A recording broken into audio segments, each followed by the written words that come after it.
Olá, este é o podcast Cáritas, o amor que transforma. É um espaço de diálogo promovido pela Cáritas Portuguesa em parceria com a agência Eclésia. O meu nome é Márcia Carvalho e comigo está Lígia Silveira. Em vésperas, já mesmo a sentir a animação e a agitação da Jornada Mundial da Juventude, vamos hoje também falar sobre os jovens, o seu papel na área social e na Igreja no seu todo. Connosco está hoje Dom José Traquina, que é o Presidente da Comissão Episcopal da Pastoral Social, Mobilidade Humana, a entidade também que tutela a Cáritas em Portugal. Está também connosco o João Barreiros, da Cáritas Diocesana de Leiria, num projeto muito específico relacionado com a juventude, a Cáritas Jovem. Aos dois, eu começava por perguntar, se calhar João, começávamos, estamos a falar de jovens, vamos começar pelo João. Qual foi o teu momento, qual foi a tua ocasião de adesão à Igreja? Ok. Antes de mais, obrigado pelo convite de estar aqui, é com muito orgulho que estou aqui.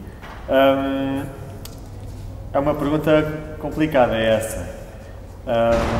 Eu diria que não há um momento, há um percurso que se vai fazendo. A minha família é católica, pronto, eu desde pequenino que ia à missa, depois inscrevi-me no agrupamento de escuteiros, portanto a partir daí, já mesmo sem eu saber, já tinha uma ligação à Igreja. E depois no final da minha caminhada enquanto escuteiro, quando nós somos caminheiros, que é a última etapa do escutismo, somos chamados a assumir-nos como homens preparados para intervir na sociedade, para sermos jovens ativos. E há uma fase muito particular no final desse percurso que se chama o desafio, em que os jovens escuteiros são convidados a fazer alguma coisa fora do escutismo. E nesse desafio, o que eu fiz foi juntar-me à Cáritas Jovem de Leiria, num projeto que é o Explica-me. E depois, desde aí, toda esta missão e todo este trabalho que eu tenho feito de voluntariado na Cáritas de Leiria, mais especificamente no grupo da Cáritas Jovem de Leiria, se tem desenvolvido. Por isso eu acho que foi todo um percurso. Não houve um momento em que eu disse, olha, agora vou entrar, né? Entre aspas. Não, foi um percurso, foi uma consciência que eu fui ganhando e que me levou até aqui. E de alguma forma sempre foste sentindo que o crescimento na fé ia estando de mão dada também com a intervenção social que te era pedida? Sim, sem dúvida, porque lá está, mais do que ir à missa, todas as ações praticantes que podemos fazer, chega a uma altura em que me começa a perceber, ok, não pode ser só isto, não é só isto. Tem que haver de facto uma consequência para tudo aquilo que dizemos e que advogamos enquanto cristãos, enquanto católicos. Tem que haver uma consequência disto. E o escutismo ajudou-me muito a perceber isso, o trabalho com os jovens e em parceria com os meus amigos escuteiros. E depois, ao entrar na Cáritas também, ajudou-me a perceber que há outras realidades e que sem dúvida esse caminho levou até aí. Sim. Dom José Traquina, não sei se foi pelos escuteiros ou com outro movimento, como é que podemos recordar também a sua adesão à Igreja? Bem, diria que a adesão à Igreja vem de criança. Enfim, fiz um percurso, digamos, com alguma normalidade em termos de catequese, de inserção nos grupos de catequese na minha paróquia de Évora de Alcobaça, mas depois, naquela altura, anos 60, nós íamos trabalhar muito cedo, nas famílias mais pobres. E, portanto, trabalhávamos e aos 14 anos estudar à noite. E, nesse contexto, assim, já numa fase juvenil, com 18 anos, aparece um padre do seminário e que convoca jovens para refletir sobre a identidade cristã. De início não era explicitamente vocacional, no sentido, mas reflexão sobre a vida cristã e a sociedade em que nós vivíamos. Isso foi um despertar da minha parte, um despertar para a leitura da sociedade à luz daquilo que eu, de certo modo, já conhecia um pouco, que era o Evangelho, não é? Todo o percurso de catequese, que já sabia, mas agora refletir a sociedade à luz dessa mensagem, isso é que foi novo. E de facto foi estrondoso o efeito que teve em mim depois daí para a frente. E, portanto, foi de tal modo que, mais tarde, vinha colocar-me em termos de reflexão sobre o facto, qual devia ser a minha missão na vida, não é? E acabei por ir aprofundar sobre isso e entrei no seminário e estou onde estou. Hoje nós refletimos e pensamos muito como trazer os jovens para a Igreja, como envolvê-los. Estamos já aqui neste furor da Jornada Mundial da Juventude, questiona-se a questão de ser a festa pela festa, ser o que é que vem depois, o que é isto. A vossa diferença de geração e de forma de estar,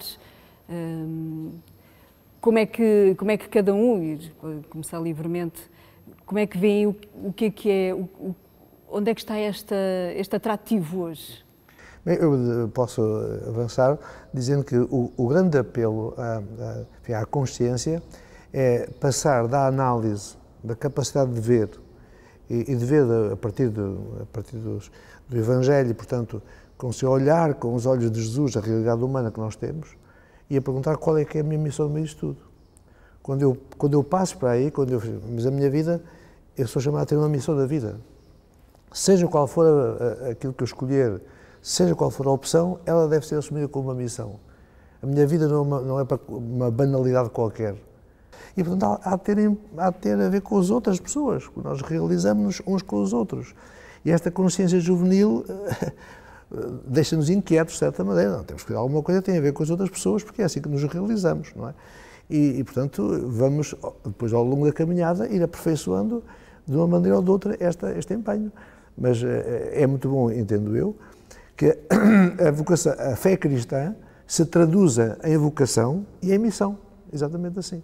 João, percebemos a juventude também como aquele tempo em que, com uma radicalidade, os jovens agarram algo que lhes seja forte, que os seduza, que lhes mexa, deixa-me colocar esta expressão, que lhes mexa com as entranhas. Estas questões que o Dom José colocava da vocação, da missão, do compromisso, acrescentaria eu, como é que um jovem reconhece e conjuga estas palavras?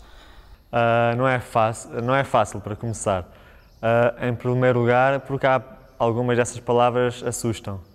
Quando os jovens ouvem a palavra vocação, pensam, eu não vou para padre. É a primeira reação que os jovens têm. Mas a vocação não tem que ser a vocação sacerdotal. A vocação é, de facto, encontrarmos aquilo que Deus quer que nós façamos na nossa vida, como estava a dizer. Não estamos cá por acaso, estamos cá com um sentido. E qual é esse sentido? E os jovens, eu acho que hoje têm muito medo de procurar esse sentido, de fazer essa reflexão interior, de perceberem, eu estou aqui, porquê? Para fazer o quê? Com o meu tempo, com as minhas capacidades. Eu acho que hoje, uma das grandes dificuldades que os jovens têm é, de facto, na interação com aquilo que está à sua volta.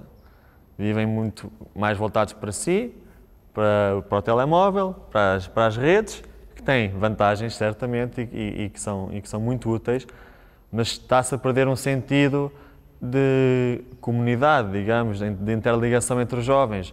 Os jovens saem da escola ao telemóvel, dizem adeus e continuam ao telemóvel. Portanto, quando se perde este sentido de ligação entre comunidade, fica depois muito mais difícil conseguir agir, porque ou são poucos, ou porque se não for em equipa, se não for num grupo, muito dificilmente se consegue que haja este envolvimento jovem para a ação. Mas é interessante também perceber que os amigos nessa altura são muito importantes. Exatamente, sempre.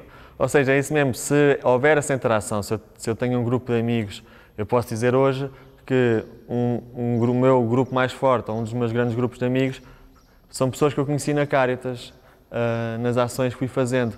Ou seja, toda essa ligação não tem que ser pessoal, não pode ser uma ação impessoal. Não posso ir para um grupo, eu estou aqui, o resto das outras pessoas estão à minha volta e cada um faz a sua coisa. Não, tem que haver uma interligação pessoal. E quem diz isto nos grupos, diz nas famílias, diz nas escolas, na catequese, no grupo de escuteiros. Portanto, todo este sentido de comunidade eu acho que tem que ser cada vez mais reforçado, porque vai-se perdendo por todas as circunstâncias que a nossa sociedade vai atravessando, pela mobilidade dos jovens, pela rapidez com que vivemos hoje o dia-a-dia, mas se calhar está no momento da nossa sociedade começar a acalmar um bocadinho o ritmo e, de facto, criar comunidades para a ação dos jovens. João, tu fazes essa experiência, naturalmente, como explicaste no início, pelos escuteiros.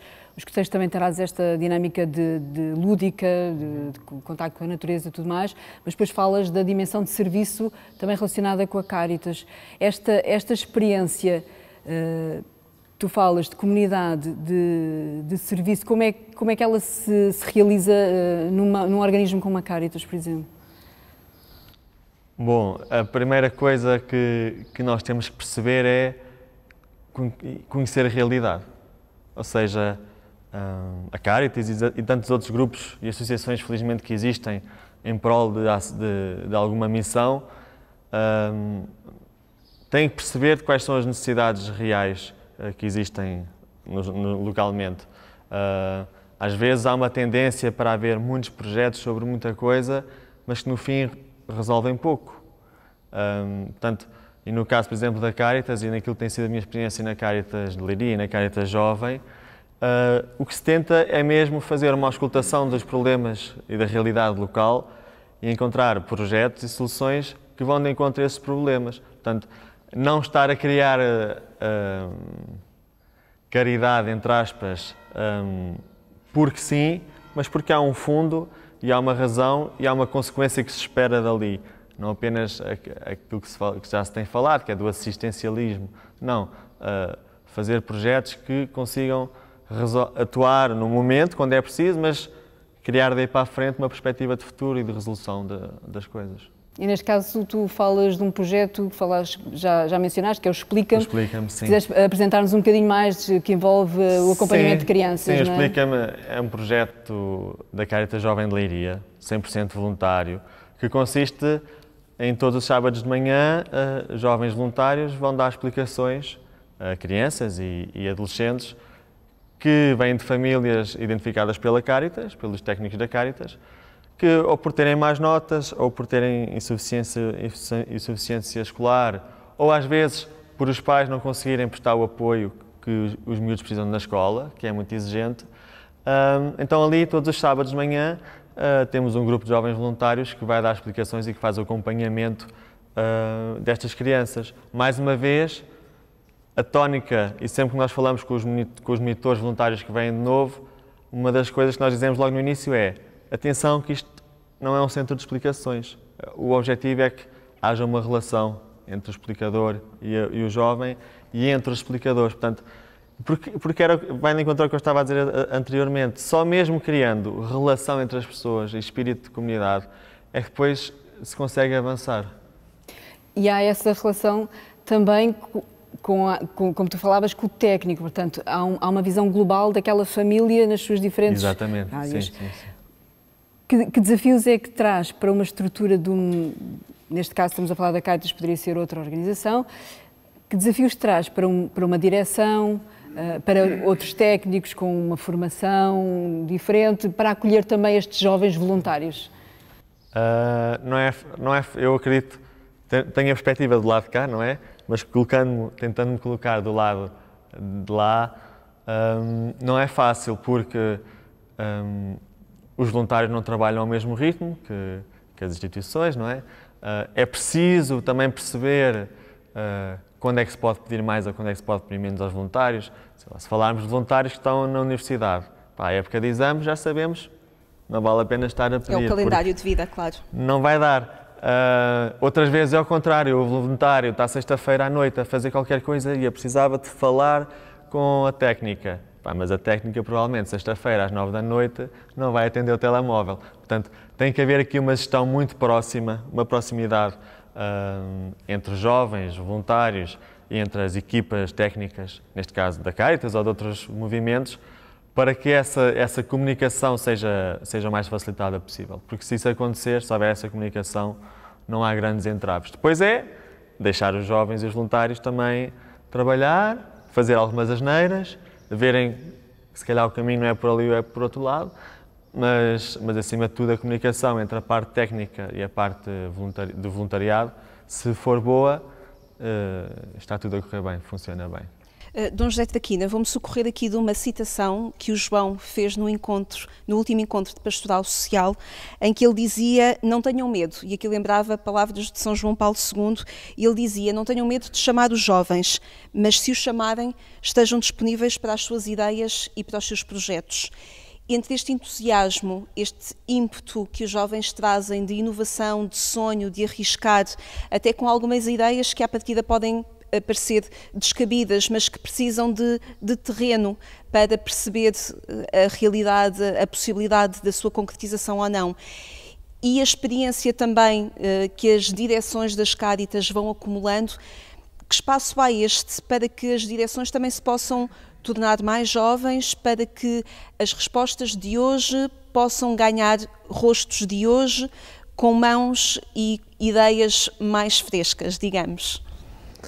Eu penso que é necessário um cuidar da identidade da própria Cáritas, como movimento, como organização, cuidar de uma identidade que tem a ver, podemos dizer, com uma espiritualidade da ação.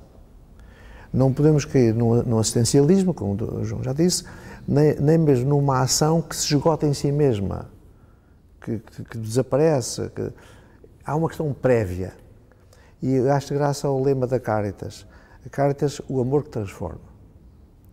Quer dizer, se nós não tivermos a experiência de um amor que já me transformou, eu não vou transformar coisa nenhuma. Há um bocadinho estes avanços e recuos que são muito típicos, o João já falava há pouco, da juventude, porque quando estão muito entusiasmados também querem fazer muita coisa, mas quando há uma porta que se lhes fecha também facilmente desistem, porque é mesmo assim. Eu sinto, isto é um bocadinho pessoal, que muitas vezes é esta dinâmica de ter de um lado quem nunca fecha a porta e ter do outro lado quem saiba nunca desistir. Este encontro é o grande desafio para a Igreja neste momento. Sim, e aqui vem um bocadinho ao encontro também da pergunta inicial que, de facto, aquilo que eu estou a dizer em relação a um jovem, eu direi em relação a um adulto. Porque pode acontecer que um adulto esteja envolvido a fazer muitas coisas, mas que espiritualmente pode estar fragilizado e também se esgota facilmente. E é na medida em que o adulto que está envolvido numa causa social e está envolvido com este bom espírito e com esta abundância de verdadeiro amor dentro de si, que ele abre o seu jogo à presença dos mais novos. Sem medo. Sem medo. Não vai roubar o lugar. Porque um jovem, quando aparece com boa vontade, vai ser em si mesmo um sinal. Ele é um sinal que Deus me está a oferecer e, portanto, é de acolher e dar lugar a esse desenvolvimento. O adulto bem formado, que tem esse mesmo espírito, abre o jogo. Portanto, não fica bem na Igreja que os adultos tenham medo que os jovens ocupem o seu lugar. Não há medo, para quê? O medo é diabólico, não serve para a nossa função, para a nossa missão. O medo não é uma coisa que Deus queira na nossa vida. Portanto, João, é difícil este acertar de agulhas de vontade? Eu acho que também é normal. Há muita tendência que é haver um certo... Há muita tendência aos adultos, eu também sou adulto já, mas as pessoas mais velhas pensarem: eu já passei por ali, aquilo não vai funcionar. E depois, quando essa mensagem é passada aos jovens, existe uma desistência, porque então, o jovem vai ali motivar, né, e dizem: isso não vai funcionar. O caminho não pode ser esse. O caminho que se calhar tem que deixar experimentar e se calhar ele vai ver por ele próprio que não vai funcionar. Ou se calhar até agora vai funcionar porque os tempos são diferentes. Mas acima de tudo, é óbvio que às vezes é preciso dizer que não e é preciso balizar as coisas, porque os jovens também às vezes pensam um bocadinho demasiado na estratosfera.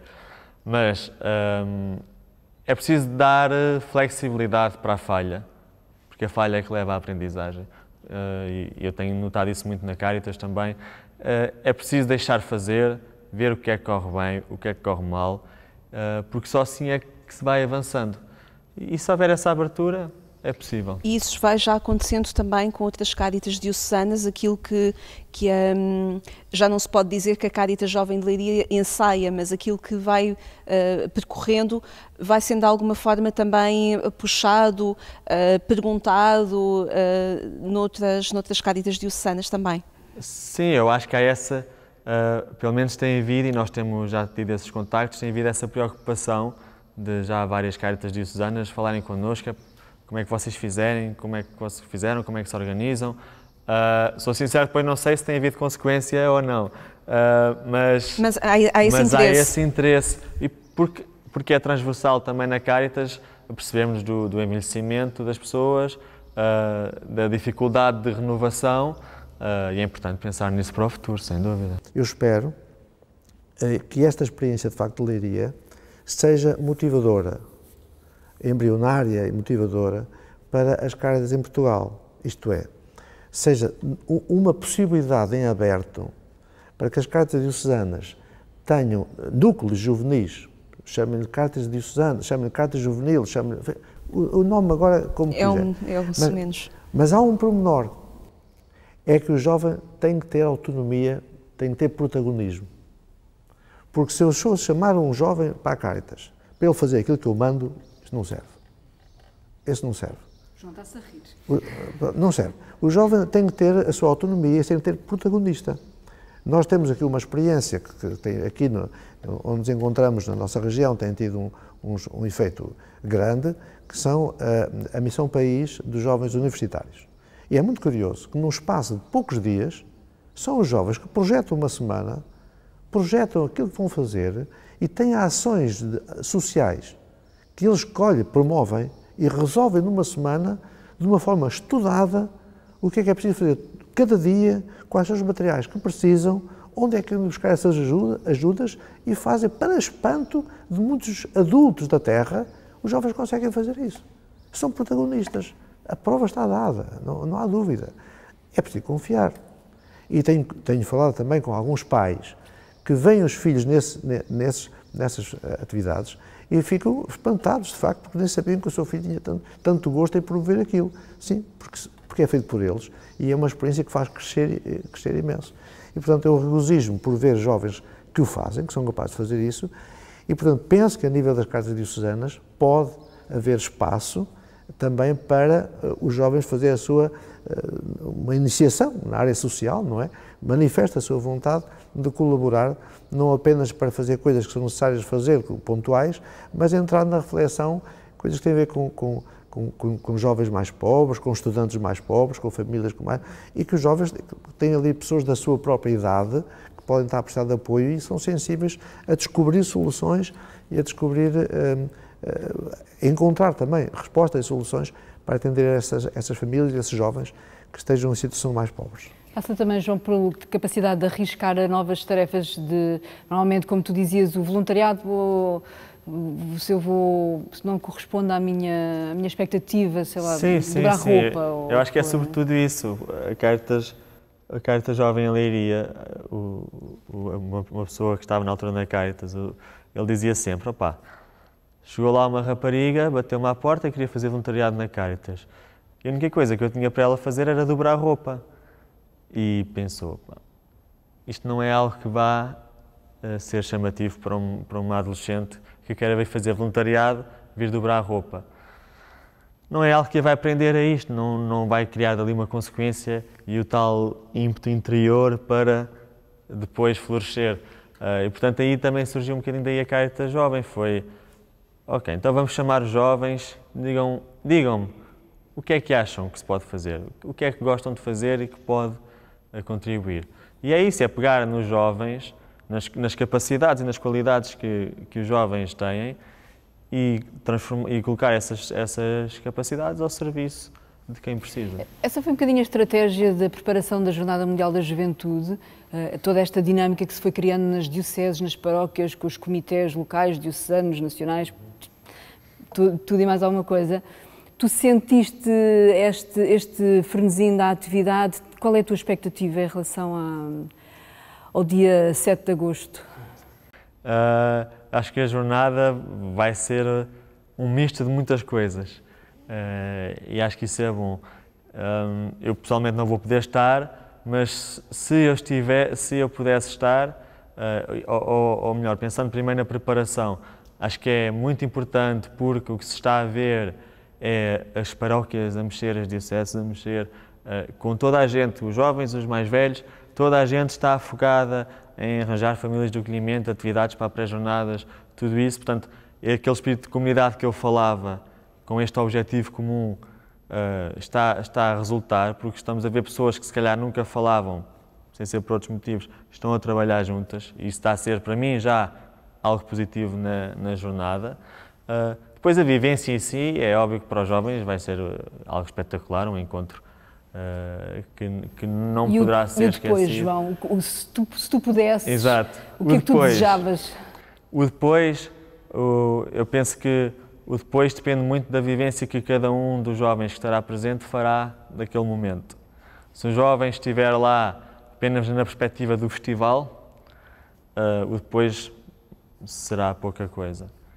Se o jovem estiver lá na perspectiva de olhar para quem está ao seu lado, no jovem que é um jovem das Honduras, ou da África, ou da América, e perceber com este jovem aquilo que os une, e perceber diferentes realidades e diferentes projetos que possam estar a desenvolver, aí sim eu acho que para o futuro poderá vir algo muito bom, porque acho que é isso sobretudo que os nossos jovens devem aproveitar, que é, já que vem tanta gente de fora, perceber o que é que acontece lá fora, perceber o que é que se faz lá fora, aprender com as pessoas que vêm de fora, porque isso traz, como se costuma dizer, traz taleca, traz experiências para implementarmos cá. Acho que isso pode ser uma grande mais-valia para os jovens que estejam na jornada. Então, José, o que é que espera não só da jornada, mas muito deste depois? Como igreja, falamos das estruturas, todas elas diferentes, estamos preparados para o depois da jornada? Olha, a jornada, imagino que possa constituir de facto um grande sinal. Um sinal para os jovens, e um sinal para a sociedade, e um sinal para a Igreja. Porque os próprios jovens, todos juntos, de uma multidão de jovens, com o Papa, gostam de estar juntos, afinal, não é só individualismo, mas mostram que gostam de estar juntos. E gostam de ouvir uma mensagem e deixar-se interpelar. Bem, isto é em si mesmo um sinal, um grande sinal. E, portanto, vejo como muito positivo para o futuro da sociedade e para o futuro da Igreja e do mundo, os jovens participarem assim em conjunto e ter uma mensagem que os interpela e agora continuar essa reflexão. Subscrevo uma experiência que passou em Santarém, que se passou noutras dioceses, que foi o ver adultos a colaborar com jovens na passagem dos símbolos da Jornada Mundial da Juventude, o que foi uma coisa notável, porque em todas as vigararias da minha diocese eu vi isso de uma forma muito bela, muito decidida e com pessoas que depois até se disponibilizaram ainda mais para continuar. Portanto, houve já aqui um milagre que os símbolos conseguiram fazer no sentido da mobilização e de uma conjugação de vontades entre jovens e entre adultos também a acompanhá-los. Mas quero acrescentar que a organização já entregou, suponho que a todas as dioceses, uma réplica da cruz do símbolo da Jornada Mundial da Juventude. Quer dizer, essa réplica digamos, é um sinal em si mesmo para que as dioceses não se esqueçam daquilo que as mobilizou. Portanto, façam o favor de continuar. Quer dizer, há aqui um desafio que eu vejo como um desafio, que é cada diocese tem uma cruz de réplica, façam o favor de avaliar, reunir as estruturas juvenis, as estruturas pastorais da diocese, das vigararias, das paróquias, enfim, das estruturas, e ver qual é que é o desenvolvimento, digamos, a implicação, aquilo que é pedido, que é inspirado para o momento em que vivemos. Naturalmente, não vejo outra coisa que não seja por bem, quer dizer, seja uma envolvência, mas uma envolvência no sentido da participação. Portanto, não excluir, penso imagino que as pessoas idosas, como nós devemos considerar, podem fazer menos, mas têm uma sabedoria também acumulada. E o jovem, bem formado, também gosta de ouvir essas raízes, de ouvir esse passado, essa leitura do passado, e dar-lhe, naturalmente, a sua juventude inovando, não é? Inovando, colocando aí, porque nós acreditamos que Deus nos fala através das pessoas mais velhas e fala através das pessoas mais novas, com uns e com outros. E a beleza da humanidade está nisto também. Não é bom excluir os jovens, como também não é bom excluir as pessoas mais idosas. Não é bom para a sociedade. Portanto, há aqui uma harmonia, mas que todos devemos considerar. Portanto, eu espero que a jornada, que o pós-jornada, seja vivido, para começar, digamos assim, ou para continuar, seja vivido com avaliações enfim, traçar também alguns objetivos para os próximos anos, eventualmente para a juventude e para a pastoral da Igreja de Portugal. Muito obrigada aos dois, Dom José, João, obrigada por este bocado de conversa. Este foi o 4º episódio do podcast Caritas, o amor é que transforma.